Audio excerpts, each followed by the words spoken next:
जैसा कि आप सब जानते हैं कि देश के बड़े नेताओं में से एक और दलितों का महान नेता रामविलास पासवान का गुरुवार शाम निधन हो गया था। 74 वर्षीय पासवान जी ने अपनी अंतिम सांस एम्स में ली थी। इस खबर को मिलते ही बिहार सहित पूरे देश में शोक की लहर दौड़ गई थी। प्रधानमंत्री सहित तमाम नेताओं ने रामविलास पासवान के लिए शोक व्यक्त किया था और उन्हें श्रद्धांजलि अर्पित की थी। अब खबर यह निकलकर सामने आ रही है कि स्वर्गीय पासवान के निधन पर देश का राष्ट्रीय ध्वज राष्ट्रपति भवन तथा संसद भवन पर आधा झुका रहा। आइए अब आपको हम ये बताते चलें कि राष्ट्रीय ध्वज को किस परिस्थिति में आधा झुकाया जाता है। दरअसल जब देश के गणमान्य व्यक्ति की मृत्यु हो जाती है तब देश का राष्ट्रीय ध्वज आधा झुकाया जाता है। इस दौरान देश के कोई आधिकारिक या औपचारिक कार्यक्रम आयोजित नहीं किए जाते हैं।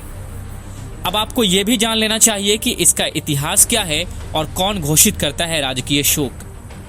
भारत में पहले राष्ट्रीय शोक केवल राष्ट्रपति, पूर्व राष्ट्रपति या प्रधानमंत्री के निधन पर ही घोषित होता था।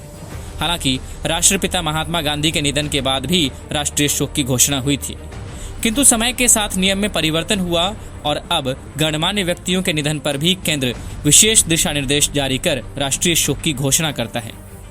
इसके अलावा देश में बड़ी आपदा के दौरान भी राष्ट्रीय शोक घोषित किया जाता है। पुराने नियमों के अनुसार राष्ट्रीय शोक की घोषणा केंद्र के सलाह पर केवल राष्ट्रपति ही करता था, लेकिन अब नए नियम के अनुसार अब राज्यों को भी यह अधिकार दिया जा चुका है। अब राज्य स्वयं तय कर सकते हैं कि किसे राजकीय सम्मान देना है।